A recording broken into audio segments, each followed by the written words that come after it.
Hello friends, welcome you all. हम लोग only IAS के पॉलिटी रिवीजन सीरीज को डिस्कस कर रहे थे और अब तक हम लोगों ने पार्लियामेंट के कुछ सेशंस कर लिए हैं और आगे के लेक्चर में हम लोग पार्लियामेंट को ही कंटिन्यू करेंगे, क्योंकि आपको भी पता है कि ये जो टॉपिक है पार्लियामेंट एक लंबा चैप्टर है और अगर आप लैम लक्ष्मीकांत से पढ़ना शुरू करोगे तो काफ़ी ज़्यादा डिफ़िकल्टीज आती है, कंसेप्ट क्लियर नहीं हो पाते। बट यहाँ पर अपन चाहे शॉर्ट तरीके से ही क्यों ना पढ़ाया जा रहा है, बट आपको कंसेप्ट एक एक क्लियर कर दी जाएगी। सो अभी तक आप लोगों ने मेरे पॉलिटी के रिवीजन सीरीज को देखा होगा, तो मैंने शॉर्ट टाइम फ्रेम में एक अच्छा इलोबरेटिव जो डिस्कशन होनी चाहिए सो दैट टॉपिक में कन्फ्यूजन ना रहे, उसको ख़त्म करने का प्रयास किया है। एंड इसी सीरीज को कंटिन्यू रखते हुए हम लोग पार्लियामेंट को भी चालू कर रहे हैं और जो इम्पोर्टेंट पॉइंट्स आपको रिमेंबर करने हैं उसके बारे में भी डिस्कशन करेंगे। सो पार्लियामेंट के बेसिक्स के बारे में तो हमने जान ही लिया था। विप क्या है, विप के बारे में आपको दो बातें तो पता ही होंगी कि ये संविधान में मेंशन नहीं है, ना ही ये आपका कोई स्टेट्यूटरी मेंशनिंग है। ये सिंपली पॉलिटिकल पार्टीज के द्वारा अपनाई जाती है सो दैट जो पार्टीज के लीडर हैं, हेड ऑफ द पार्टी कह सकते हो, उनके जो भी डायरेक्शंस होंगे, डिसीजंस होंगे, वो मेंबर्स के द्वारा फॉलो किए जाए। इसके लिए विप इशू किया जाता है। विप यानी कि अलर्ट, ये हमने डिस्कस किया था। लीडर ऑफ अपोजिशन के बारे में भी हम लोगों ने डिस्कस किया था। शुरुआत में तो लीडर ऑफ अपोजिशन का कोई स्टेट्यूटरी वर्किंग नहीं था। स्टेट्यूटरी रिकॉग्निशन इसको 1977 में फॉर द फर्स्ट टाइम मिलता है, याद रखना। For the first time statutory recognition 1977 में, लेकिन for the first time recognition of leader of opposition in the house, याद रखना, recognition of leader of opposition in the house for the first time 1969 में हुआ। इससे पहले आपका लीडर ऑफ अपोजिशन के लिए जो मिनिमम स्ट्रेंथ होना चाहिए था, वो सीट्स और मेन अपोजिशन पार्टी को हासिल नहीं हुआ करती थी। फॉर एग्जांपल यहाँ पर देख सकते हो, जो स्ट्रेंथ की बात हमने की थी, जो रिक्वायर होती है to be qualified as official leader of opposition, 1/10 of the seat of the total strength of the house. For example, Lok Sabha में टोटल स्ट्रेंथ हम लोगों ने 552 था। 1/10 स्ट्रेंथ का क्या मतलब हुआ कि 55 से ज़्यादा आपको सीट्स अगर अपोजिशन पार्टी लेकर आती है तो फिर आपका लीडर ऑफ अपोजिशन रिकॉग्नाइज किया जा सकता है। और ये इंपॉर्टेंट है, आपको याद रखना कि ये जो लीडर ऑफ अपोजिशन होते हैं enjoys the status of a minister, और गवर्नमेंट ही इसे पे करती है। ये बातें आपको पता होनी चाहिए। विप के बारे में हमने डिस्कस किया। लीडर ऑफ हाउस कॉन्स्टिट्यूशन में मेंशन नहीं है, रूल्स ऑफ हाउस में मेंशन है।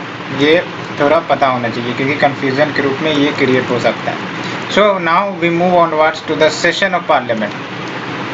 अब सेशन में कुछ इंपॉर्टेंट टर्म्स हैं जो काफ़ी ज़्यादा कंफ्यूजिंग करते हैं। इस कंफ्यूजन को आपको दूर करना है। पहला, समनिंग। जब भी आपने न्यूज़ चैनल से देखा होगा और लोकसभा या फिर जो आपका राज्यसभा सेशन में आता है तो आपने सुना होगा कि लोकसभा या फिर राज्यसभा समन की गई है। क्या मतलब होता है समन करने का?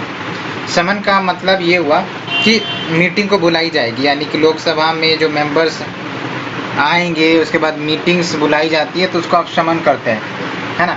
बट समन में करने का अधिकार किसे दिया गया? प्रेसिडेंट को।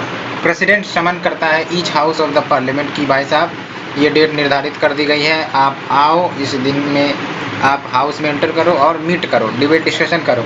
ये होता है आपका समन। याद रखना है, प्रेसिडेंट समन करते हैं each house of the parliament and parliament should meet at least twice a year. याद रखना, ये संवैधानिक बाइंडिंग है कि कम से कम मिनिमम मीटिंग ऑफ पार्लियामेंट कितनी होनी चाहिए? एटलीस्ट 2 टाइम्स होनी ही चाहिए। और दोनों के बीच का जो गैप होना चाहिए वो 6 मंथ से ज़्यादा नहीं होना चाहिए। इसलिए अगर हम बात करें एक साल में आपका लगभग 12 मंथ आ जाते हैं तो 6 मंथ एट मैक्स गैप लिया जा सकता है, उसके बाद दूसरा सेशन होना अनिवार्य होता है। बट आपको ही पता है कि करंट स्टेटस देखें तो 3 सेशन होते हैं हमारे यहाँ।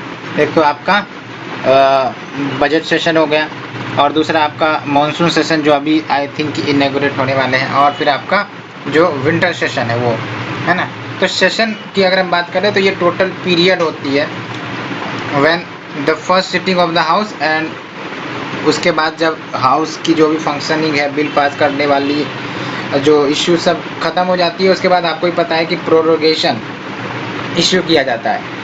तो ये जो पीरियड है between the first sitting of the house and it's prorogation, उस पीरियड को हम लोग सेशन कहते हैं। और प्रोरोगेशन के बाद आपको पता है कि जो मेंबर्स है वो मीट नहीं करते हैं हाउस में।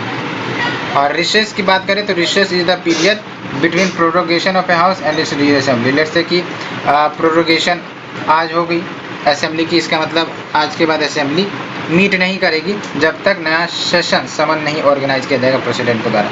तो ये जो रिसेस हुआ, ये रिसेस क्या हुआ, the period spanning between prorogation and it's reassembly, उन पीरियड को हम कहते हैं रिसेस पीरियड। एंड होप आप लोगों को समन आ गई होगी, समन के बारे में जो समझ है वो आ गई होगी।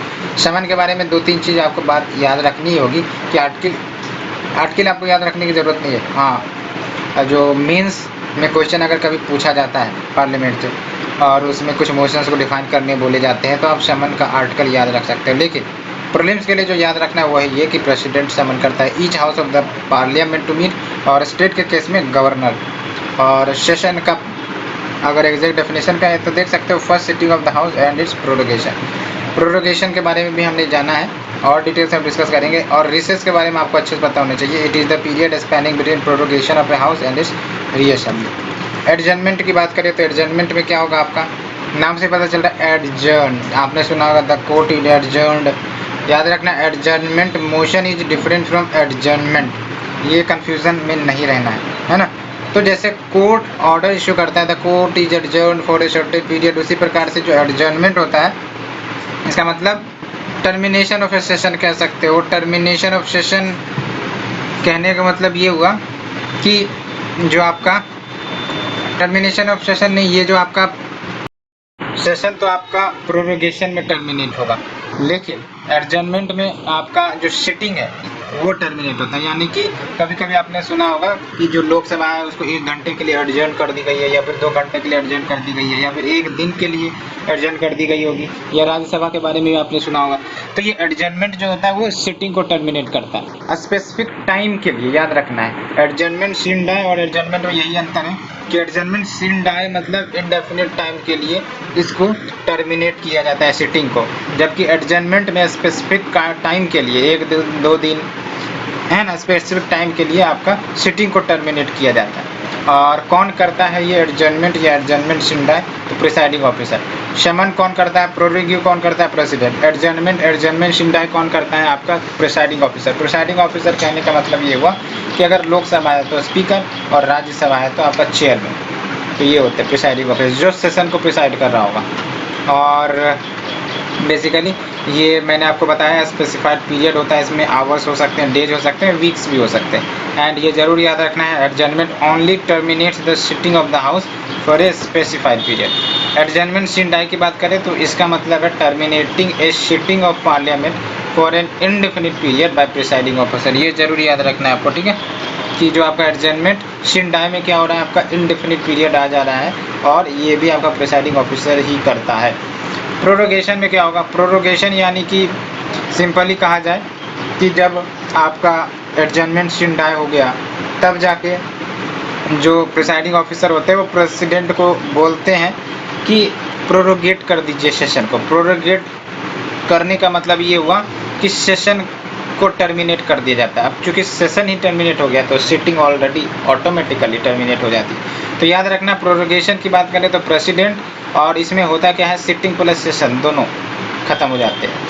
सेशन खत्म हो जाने का मतलब ही है सिटिंग भी टर्मिनेट हो जाती है। तो प्रोरोगेशन में termination of sitting and session both, ये याद रखना है। और दूसरा इंपॉर्टेंट बात ये याद रखना है कि प्रेसिडेंट करता है। डिसोल्यूशन आपने 1000 बार सुना होगा, डिसोल्यूशन का मतलब क्या होता है आपको पता होना चाहिए कि we have the 2 houses, upper house and lower house. Upper house यानी कि राज्यसभा, लोअर हाउस यानी कि लोकसभा।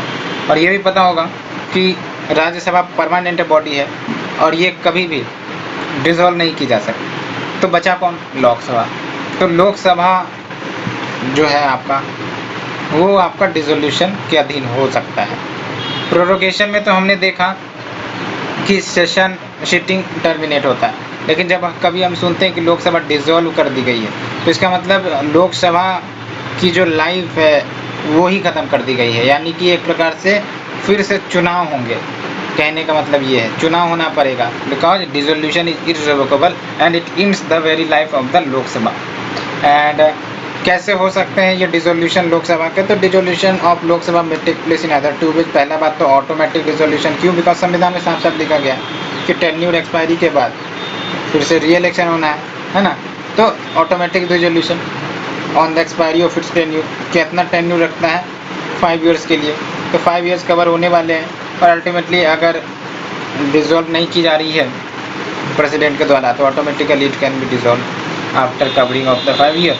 याद रखना, ऑटोमेटिक डिसोल्यूशन एक तो परंपरा ये है। दूसरा है जब प्रेसिडेंट डिसाइड कर देते हैं कि हमें हाउस को डिसॉल्व करना है ना, तब जाके ये डिसॉल्व हो जाएगा। अब लेकिन यहाँ पर प्रेसिडेंट जो है वो जो हाउस डिसॉल्व करते हैं इसमें सर्टेन टर्म्स एंड कंडीशन होता है। कुछ केस में ये डिस्क्रिशनरी पावर का इस्तेमाल करके डिसॉल्व कर सकते हैं और कुछ केस में ये आपका काउंसिल ऑफ मिनिस्टर की सलाह पर डिसॉल्व कर सकते हैं ना।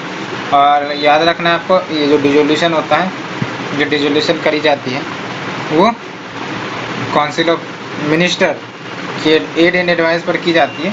बट फॉर एग्जांपल कभी नो कॉन्फिडेंस मोशन आ गया हाउस में और नो कॉन्फिडेंस मोशन पास हो गया तो अल्टीमेटली प्रेसिडेंट इंतजार नहीं करेगा कि रिज़ाइन दे तब इसको हटाया जाए, automatically can issue notification of dissolution of Lok Sabha. तो ये बात हो जाती है। और जब लोकसभा डिसॉल्व हो जाती है तो सारे बिजनेसेस जिसमें बिल हैं, मोशंस हैं, रिजोल्यूशंस हैं पेंडिंग बिफोर इट या फिर जो कमिटीज़ के पास भरे पड़े हैं वो लैप्स हो जाते हैं। और the position with respect to lapsing of bills क्या होता है, कौन कौन से बिल लैप्स होंगे, कौन से बिल नहीं लैप्स होंगे, ये एम लक्ष्मीकांत में अच्छे से दिया हुआ है, उसे हम डिस्कस करेंगे बाद में। बट पहले कुछ टर्म्स को जान लेते हैं, है ना। तो आपको ये क्लियरिटी हो गई होगी कि जब लोकसभा डिसॉल्व हो जाता है तो सारे bills, businesses of the house, motions, resolution, ये सब जो पेंडिंग रहते हैं वो आपके ख़त्म हो जाते हैं। और हाँ, कुछ चीज़ें हैं, कुछ बिल्स हैं वो हम देखेंगे कि कौन से हैं जो लैप्स नहीं भी होते हैं। तो एक्सेप्शन को याद रखना है, बाकी आपका नॉर्मल थिंग ऑलरेडी याद हो जाएगा कि कौन कौन से केस में आपके रिमूव या कोलैप्स हो जाते हैं।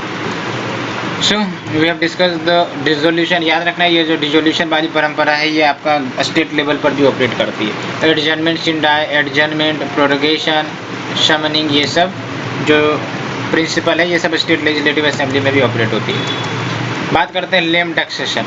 लेम डक सेशन का मतलब क्या हुआ कि हाँ, last session of the existing Lok Sabha. Let's say कि अभी आपका 17th लोकसभा चल रहा है, 17th लोकसभा से पहले आपका 16th लोकसभा था, तो 16th लोकसभा का लास्ट सेशन भी ऑर्गेनाइज हुआ होगा, उसके बाद इलेक्शन ही हो गए होंगे।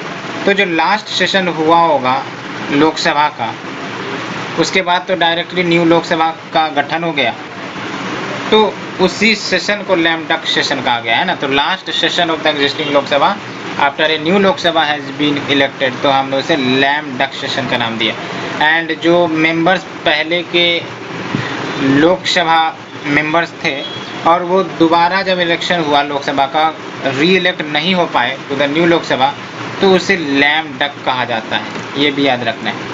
कोरम की बात करें, कोरम का क्या मतलब हुआ, इसके बारे में तो हमने डिस्कस किया था। कोरम का मतलब कि मिनिमम नंबर ऑफ मेंबर्स कितने हों हाउस में प्रेजेंट, सो दैट कोई भी हाउस की जो बिजनेस है वो प्रोसीड हो सके। अब भाई साहब लोकसभा है, अब ऐसा तो नहीं होना चाहिए कि एक ही व्यक्ति आ गए और अपना बिजनेस शुरू हो गया, लोकसभा पर डिबेट डिस्कशन बार बिल पास हो गया, कॉन्स्टिट्यूशनल अमेंडमेंट हो गया, तब तक कोई वैल्यू नहीं रह गई ना कॉन्स्टिट्यूशन की ना बिल की। That's why there is a consensus कि जो कोरम होना चाहिए, अब वो कितना होगा वो हम आगे देखेंगे, बेसिकली 10% ही होते हैं, बट एक सर्टेन अमाउंट ऑफ मेंबर तो चाहिए सो दैट कोई भी बिजनेस हाउस की कंडक्ट हो सके। तो वो कोरम जो रखी गई है वो वही है 1/10 of total member of the house, यानी कि मोर देन 55, जिसमें प्रिसाइडिंग ऑफिसर्स भी शामिल है। लैंग्वेज इन पार्लियामेंट की बात करें तो कौन से लैंग्वेज रिकॉग्नाइज बेसिकली संविधान के द्वारा किए गए हैं, तो आप देख सकते हो संविधान ने कहा है कि हिंदी और इंग्लिश दोनों लैंग्वेज हो सकते हैं for transacting business in the parliament, and member can address the house in his mother language as well but with the prior permission of the presiding officer. ये याद रखना है आपको, है ना। बस इतना याद रखना है कि member can address the house in his mother language, लेकिन प्रियर परमिशन ऑफ प्रेसिडेंट नहीं, प्रिसाइडिंग ऑफिसर्स की जरूरी है। अब बात करते हैं क्या क्या अधिकार मिनिस्टर और अटॉर्नी जनरल के पास अवेलेबल होते हैं, क्योंकि ये सब उच्च पोस्ट वाले हैं, तो इनको सर्टेन रिबेट इंसेंटिव दिए जाते हैं, राइट्स दिए जाते हैं, है ना। हमने कुछ राइट्स के बारे में भी डिस्कस किया था। For example, every minister and attorney general of India, इन सबों को बोलने का एज वेल एज प्रोसीडिंग्स दोनों हाउसेस के हो रहे हो या फिर जॉइंट सेशन हो रहा हो, वहाँ पर प्रोसीडिंग्स हो रहे हो, तो कहीं पर भी जाके बोल सकते, बैठ सकते, सुन सकते।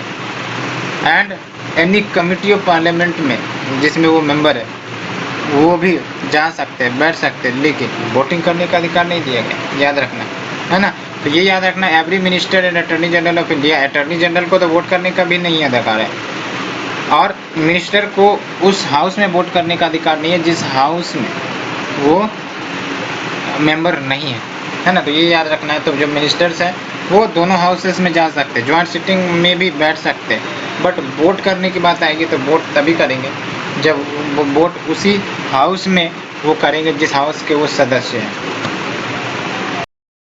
अब जैसा कि हम लोगों ने बात किया था कि कौन कौन से बिल लैप्स होते हैं, कौन से बिल नहीं लैप्स होते हैं अगर लोकसभा डिसॉल्व हो जाती है तो देख सकते हो बिल दैट लैप्स, ये पता हो तो ये पता हो जाएगा कि bill that does not lapse. तो कौन कौन से बिल लैप्स हो जाते हैं? पहली बात तो ये कि bills pending in the Lok Sabha, यानी कि कोई भी बिल्स आया हो जो लोकसभा में पेंडिंग है, लोकसभा से वो पारित नहीं हुई, पास नहीं हुई, तो फिर वो लैप्स हो जाएगा, यानी कि वो धारा का धारा रह जाएगा।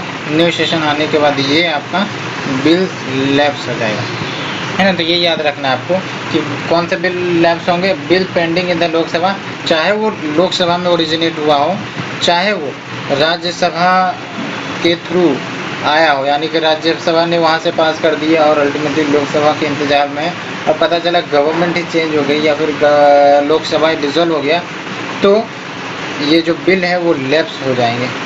और फिर जो दूसरा केस निकलता है वो ये, bills pass by the Lok Sabha but pending in the Rajya Sabha, है ना। तो दूसरा इस केस में कह सकते हो कि उल्टा है, यहाँ पर लोकसभा ने पास कर दिया है लेकिन राज्यसभा ने पास नहीं किया, राज्यसभा में ये बिल पेंडिंग है और गवर्नमेंट रिजॉल्व हो गई, तो मान के चलो बिल लैप्स हो जाएंगे, है ना।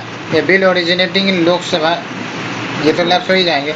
और फिर bill pass by the Lok Sabha but pending in the Rajya Sabha, ये भी आपके लैप्स हो जाएंगे। कौन से लैप्स नहीं होंगे?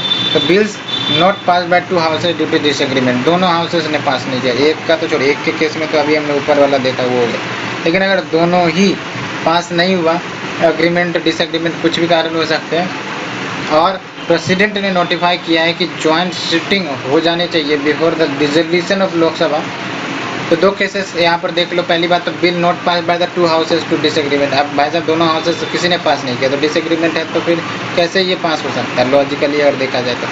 दूसरा है आपका कि प्रेसिडेंट ने नोटिफाई किया हो ज्वाइंट सिटिंग के लिए बिफोर डिसोल्यूशन ऑफ लोकसभा, तो जब ये नोटिफाई कर दिए है तो फिर कह सकते हैं कि ये लैप्स नहीं होंगे। And bill pending in the Rajya Sabha but not pass in the Lok Sabha, ये याद रखना है, राज्यसभा में तो पास हो गई लेकिन लोकसभा में पास नहीं हो रही है, तो ये भी लैप्स हो जाएगा सरकार का तरफ। एंड अदर बिल्स की बात करें तो bill pass by both houses but pending ascent of the president, दोनों हाउस ने पास कर दिया है, प्रेसिडेंट का एसेंट चाहिए, तो अल्टीमेट इलेक्शन ये हो गया। उसके बाद bill pass by both house but return by the president for reconsideration of house, तो ये भी आपका लैप्स नहीं होता है, यानी कि दोनों हाउसेस ने पास कर दिया है और प्रेसिडेंट ने रिकंसिडरेशन के लिए बोला है हाउसेस को कि इस बिल को रिकंसिडर करिए, और फिर आपको लोकसभा डिसॉल्व हो जाती है, कुछ भी है, तो भी आपका जो बिल है वो लैप्स नहीं करेगा। तो ये हमने डिस्कस किया इसे। अब देख सकते हो प्रेसिडेंट, यहाँ ये शॉर्ट फॉर्म याद रखना, प्रेसिडेंट एड्रेस करते हैं सेशन को, फर्स्ट सेशन, एंड जो दूसरा है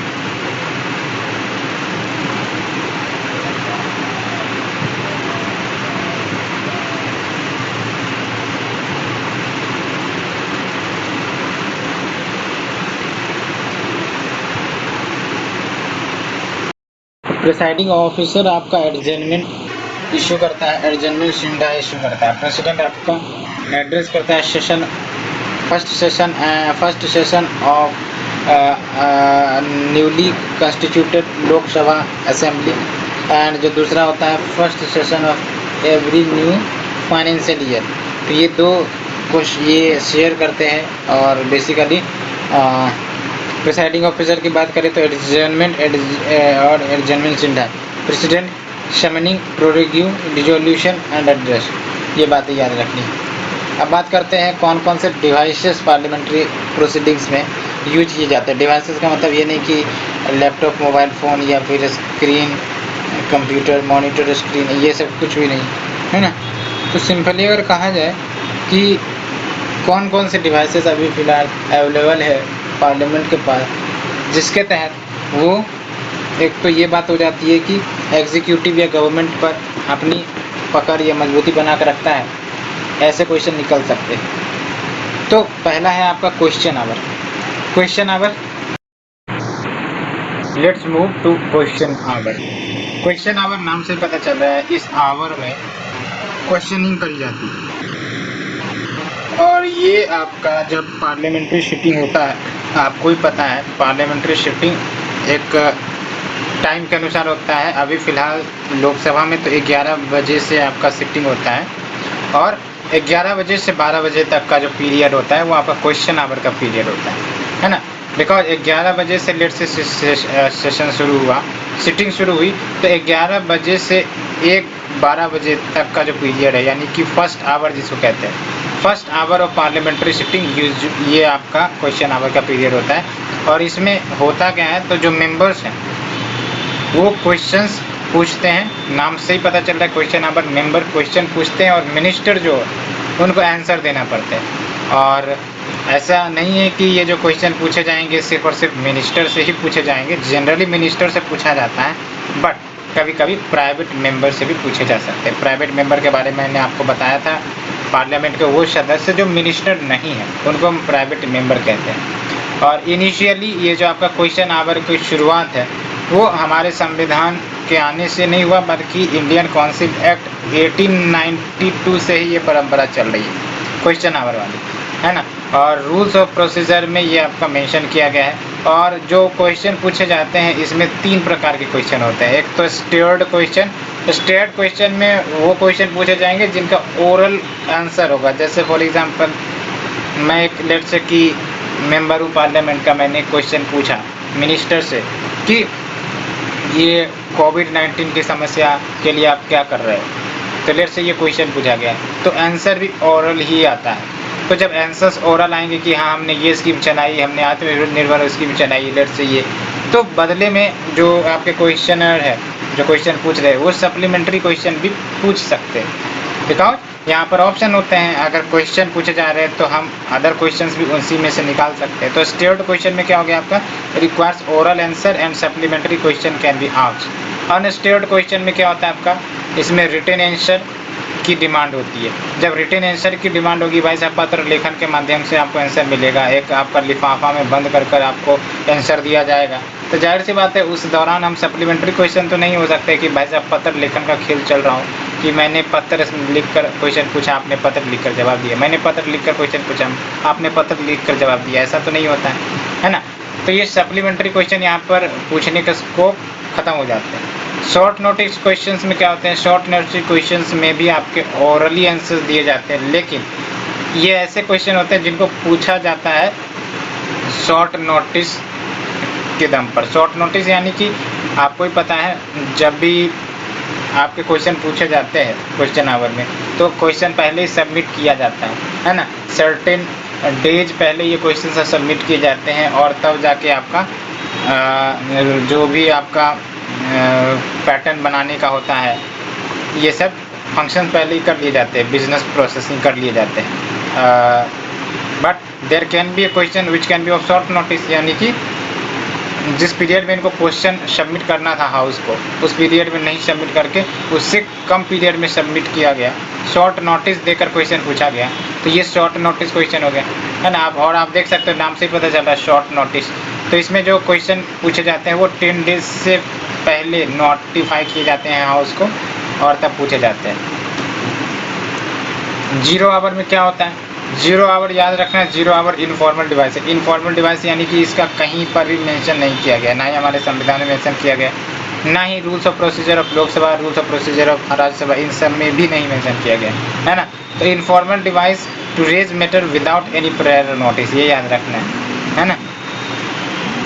और एक खास बात आपको 0 आवर में मिलेगी as compare to question hour, कि यहाँ पर कोई भी नोटिस देने की ज़रूरत नहीं होती है।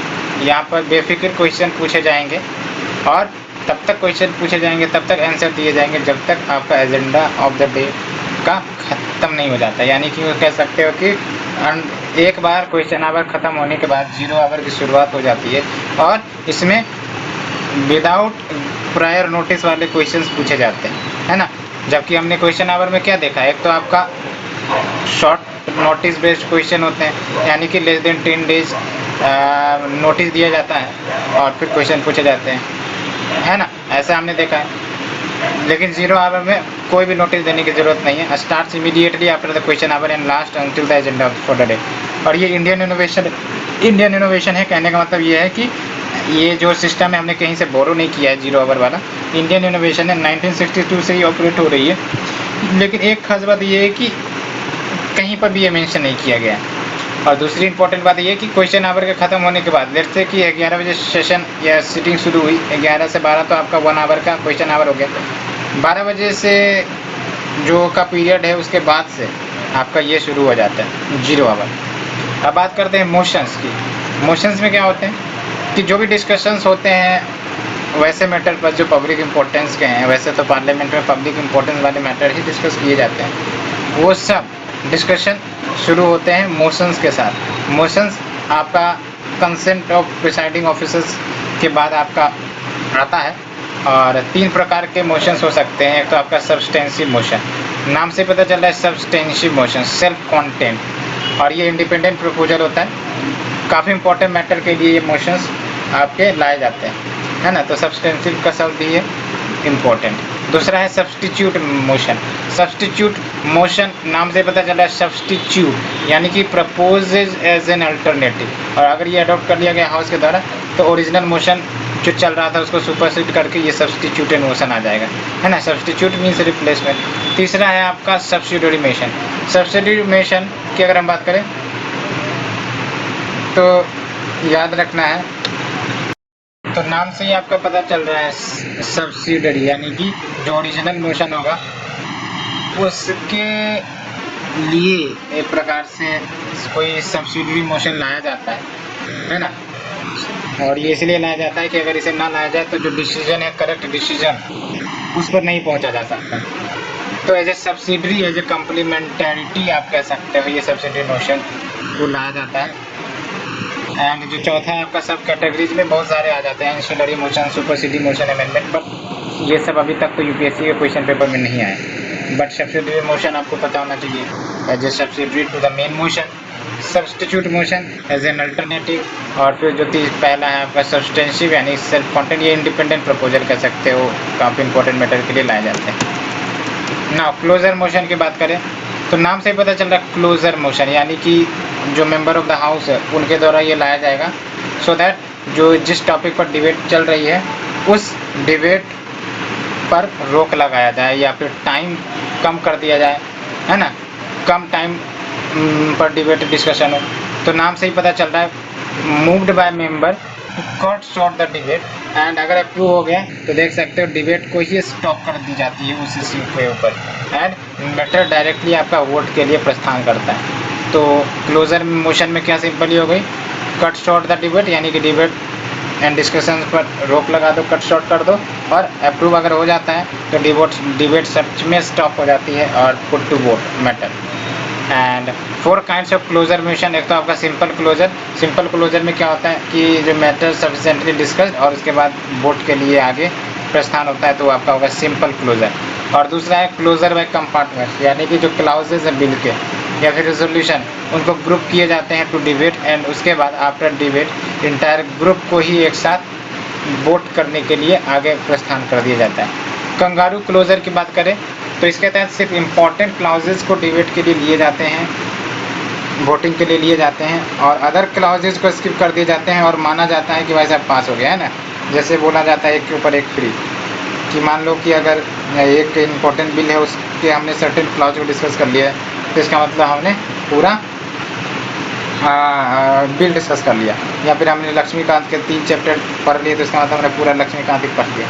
इस टाइप का आप समझ सकते हो कंगारू क्लोजर, है ना। गुलेटिन क्लोजर में क्या होता है, फॉर एग्जांपल पार्लियामेंट में एक दिक्कत ये आती है, आपको पता होगा कि पार्लियामेंट के पास लिमिटेड टाइम होता है। फॉर एग्जांपल जब भी सेशन कन्वीन करी जाती है प्रेसिडेंट के द्वारा, तो लेस देन 1 मंथ 2 मंथ आपका हो, लेस देन 1 मंथ जैसे आपका 20-25 दिन का सेशन हो गया, कभी कभी 30 दिन का हो जाता है ना। तो फिर भी इतना सफिशिएंट टाइम नहीं रह पाता कि हर बिल को डिस्कस किया जाए, हर प्रपोजल को डिस्कस किया जाए। और आज आजकल देख रहे हो कि जो पार्लियामेंट में आपके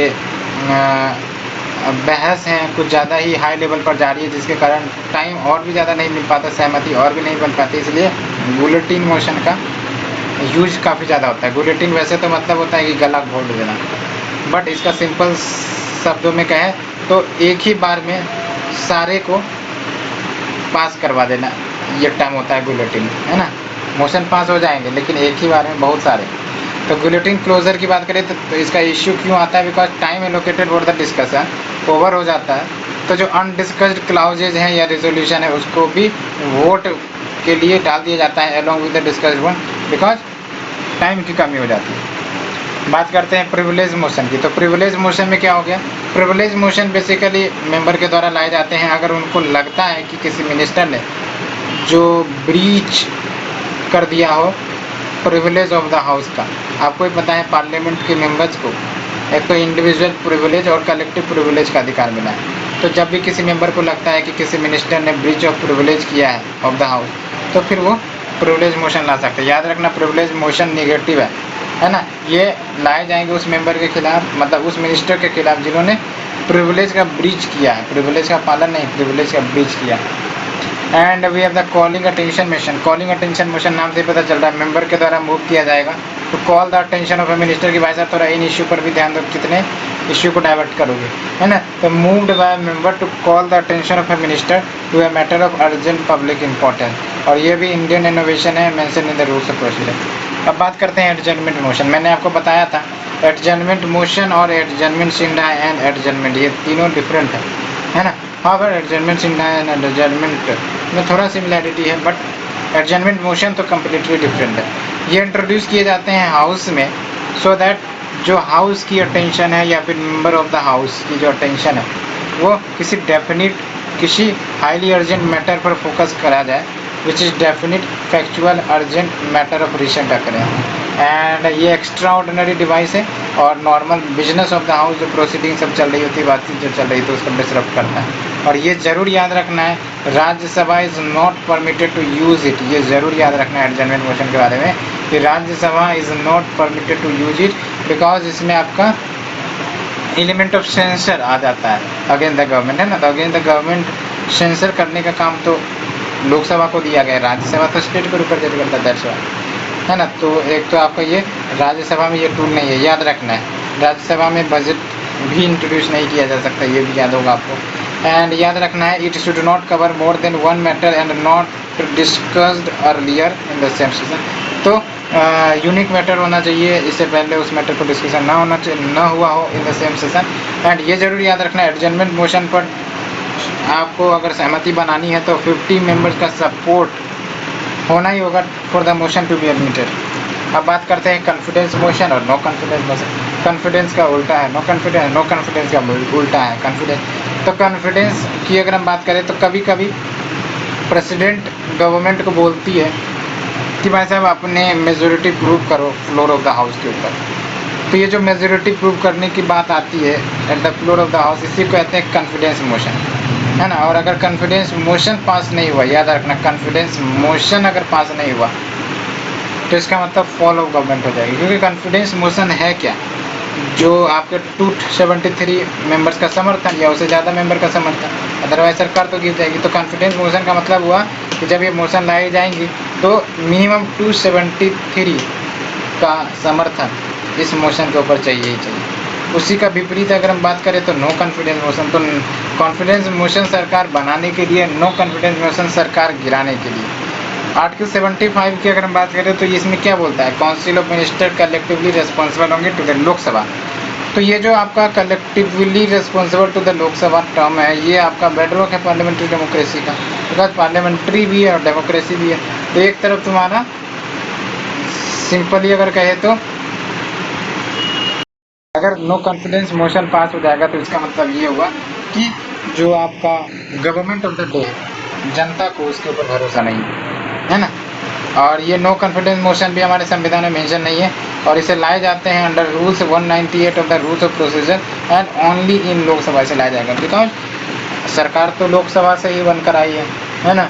लोकसभा में जो इतने सारे समर्थन वाले लोग आए हैं तब जाके सरकार बनी, तो ये बात हो जाती है। And ministry stays in office so long as it enjoys the confidence of the majority of the members of the Lok Sabha. तो ये याद रखना है, नो कॉन्फिडेंस मोशन में क्या होता है आपका कि जो मिनिस्ट्री है तब तक आपका ऑफिस एंजॉय करती है जब तक majority of the members of Lok Sabha का समर्थन उन्हें प्राप्त होता है। और इसके लिए भी आपको 50 मेंबर्स का सपोर्ट चाहिए, but no need to state the reason for adoption, है ना।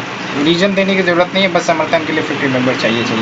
Moved only against the entire council of minister, बिल्कुल सही। इंडिविजुअल या फिर 2-3 मिनिस्टर के ग्रुप को हटाने के लिए नहीं मूव किया जाएगा, only against entire council of minister. और एक बार जब ये पास हो गई तो इंटायर काउंसिल ऑफ मिनिस्टर को रिजाइन करना ही पड़ेगा, ये बात हो गई। सेंसुर मोशन की बात करते हैं तो सेंसुर मोशन ये जरूर याद रखना है, नो कॉन्फिडेंस मोशन संविधान में मेंशन नहीं है। Rule 198 of the rules of procedure of Lok Sabha इसमें मेंशन है, ये याद रखना है आपको। एंड सेंसुर मोशन की बात करें तो नाम से पता चला सेंसुर, यानी कि ये मोशन लाई जाएंगी to disapprove the certain policy of the government which is in power.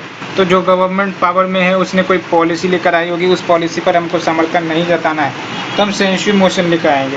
And इसमें हमें रीज़न बताने की ज़रूरत होती है फॉर इट्स एडॉप्शन, ये याद रखना है। सेंसुर मोशन में need to state the reason for its adoption. And ये याद रखना है, इसे मूव किया जाएगा अगेंस्ट एन इंडिविजुअल मिनिस्टर या फिर ग्रुप ऑफ मिनिस्टर या फिर इंटायर काउंसिल ऑफ मिनिस्टर।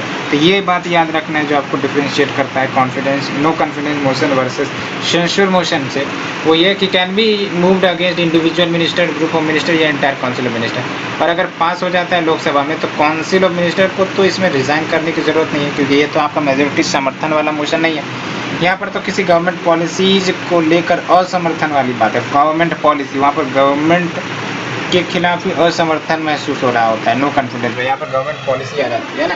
तो if it is pass in the Lok Sabha council of minister need not to resign from the office, but government confidence seek कर सकती है house के immediately. अब बात करते हैं मोशन ऑफ थैंक्स। तो ये याद रखना है, जब हम मोशन ऑफ थैंक्स की बात करते हैं तो first session after each general election and first session of every physical year. हमारा फिजिकल ईयर कब से स्टार्ट होता है? 1 अप्रैल से 31 मार्च तक, ये आपका एक फाइनेंशियल ईयर हुआ है ना।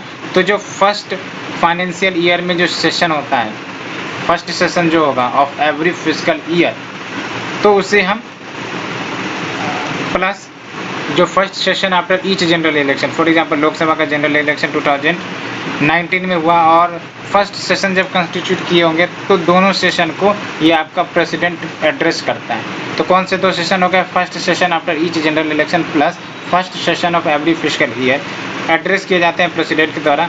और ये जो एड्रेस है वो डिस्कस किए जाते हैं both the houses of parliament on A motion called motion of thanks, है ना। तो जब एक बार प्रेसिडेंट ने एड्रेस कर दिया तो जो दोनों हाउसेस हैं पार्लियामेंट के वो डिस्कस करेंगे प्रेसिडेंट के एड्रेस में जो बातें कही गई है, और उसके बाद डिस्कशन हो जाने के बाद मोशन को वोट के लिए डाला जाता है।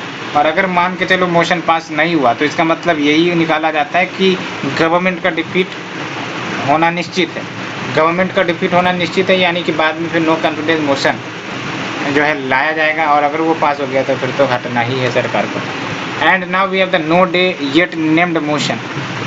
तो motion that has been admitted by the speaker but no date has been fixed for its discussion, तो हो गया no day yet named motion, no day motion कह सकते हैं।